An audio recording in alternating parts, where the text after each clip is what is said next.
Tiba-tiba Pao datang menyusul Bisco dan Milo, yang sedang memburu ular pipa penghasil sabikui.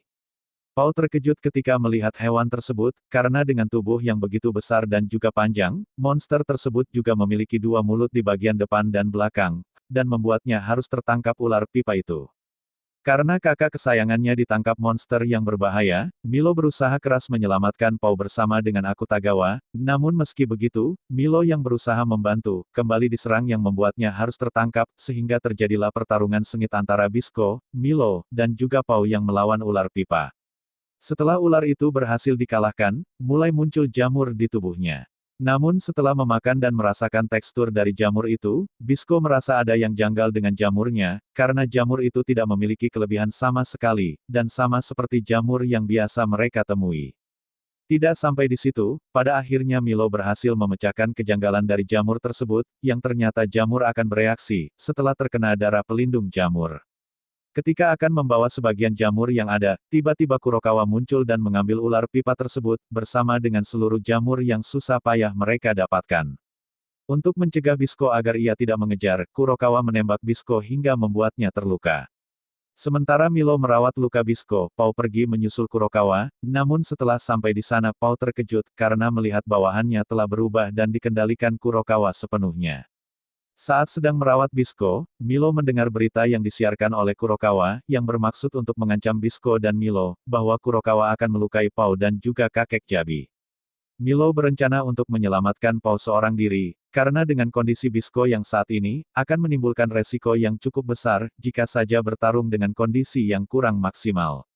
Meski begitu, Bisco tetap memaksakan diri untuk tetap ikut membantu, namun demi kebaikan Bisco, Milo sengaja membuat Bisco pingsan, sedangkan ia pergi menyelamatkan Pao dan kakek Jabi seorang diri.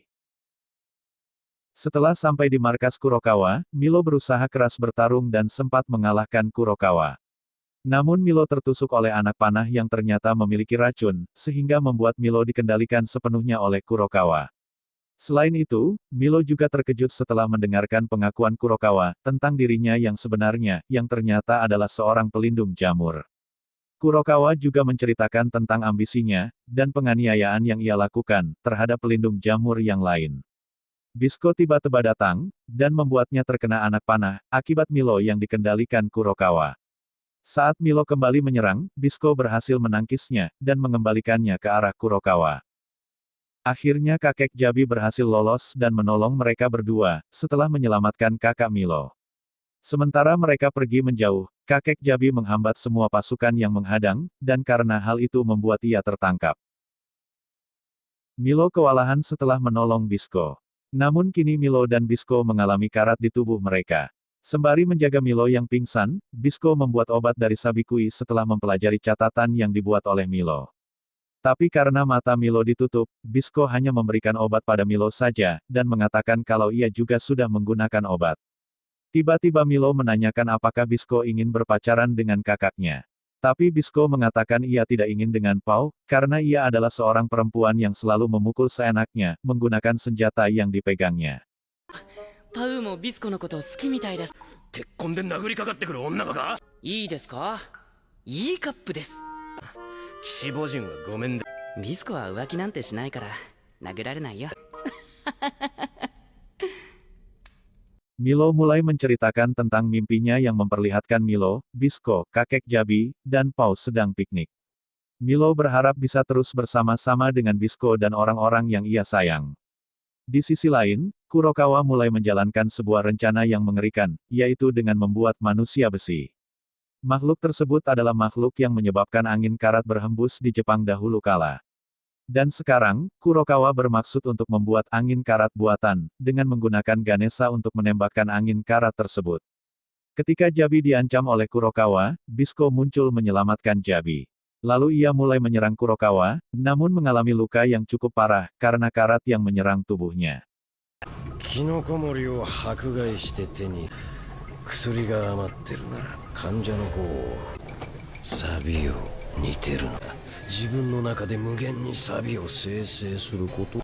新鮮な若いキノコモリをよりすぐって尊い犠牲で一族が助かる見てる。ああ、なんだドイボル。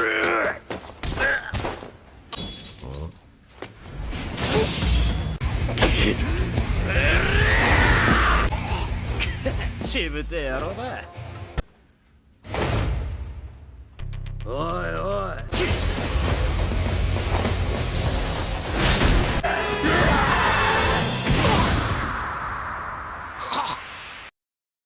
Di saat Bisco mulai putus asa, Milo datang menghentikan tindakan Kurokawa. Tapi betapa terkejutnya Milo ketika melihat kondisi Bisco yang penuh karat dan terluka parah. Setelah Bisco dan Kurokawa saling membunuh, manusia besi mulai bangkit. Tak lama bangunan tempat Milo berada mulai runtuh, sehingga Milo, Jabi, dan Pau menjauhi bangunan tersebut. Milo memberitahu kakek Jabi, kalau Bisco sudah tiada setelah mengalahkan Kurokawa. Tak lama manusia besi bangkit dan menjadi ancaman baru bagi kehidupan manusia. Ancaman baru tersebut tidak memberikan jeda bagi Milo dan yang lain untuk bergabung. Dengan semangat yang menggebu, Milo mulai mengejar manusia besi untuk menghentikan kerusakan yang lebih parah. Pau bertemu dengan Chiroru, dan melakukan perjalanan bersama. Tak sengaja, Chiroru menemukan sebuah buku catatan mengenai manusia besi, saat akan menjemput Pau, tepatnya di sekitar daerah Miyagi. Mereka berdua berencana menjemput Milo. Milo diselamatkan oleh Jabi ketika sedang bertarung melawan manusia besi. Menurut Jabi, dengan kekuatan manusia besi, bisa membuat semua benda menjadi karat. Manusia besi yang telah dibangkitkan tersebut bisa menghancurkan segalanya, layaknya dewa kematian yang bisa merenggut nyawa. Jika manusia besi dibiarkan begitu saja, maka Jepang akan kembali termakan oleh karat. Milo memiliki jiwa yang terhubung dengan Bisco, dan pergi menuju ke Imihama untuk menghentikan manusia besi yang hendak menghancurkan semuanya. Jabi, Pau, dan juga Chiroru membantu Milo untuk mengalahkan manusia besi. Sementara itu, orang-orang mulai dievakuasi oleh tim penyelamat Imihama. Manusia besi masih berjalan menuju ke Imihama. Namun saat itu Bisco tiba-tiba keluar dari dalam tubuh manusia besi. Bisco tersadar ketika mendengar suara Milo yang terus memanggil dirinya. Meskipun kini Bisco menjadi manusia setengah pemakan karat, tapi Milo sangat bahagia karena melihat Bisco bangkit kembali. Bisco melawan manusia karat dengan jamur-jamur yang muncul makin banyak setiap kali ia menyerang. Walaupun Bisco telah mencoba melawan manusia besi dengan sekuat tenaga, tapi sang manusia besi terus-menerus pulih kembali. Chiroru yang sebelumnya telah mendapatkan sebuah buku panduan tentang manusia besi, menyimpulkan kalau untuk pilot manusia besi, berada di balik topeng manusia besi itu sendiri, sehingga Chiroru memerintahkan Bisco dan yang lainnya untuk menyerang bagian topeng tersebut. Dengan bantuan Jabi, Pau berhasil lompat ke bagian topeng dan berhasil membelah topeng tersebut.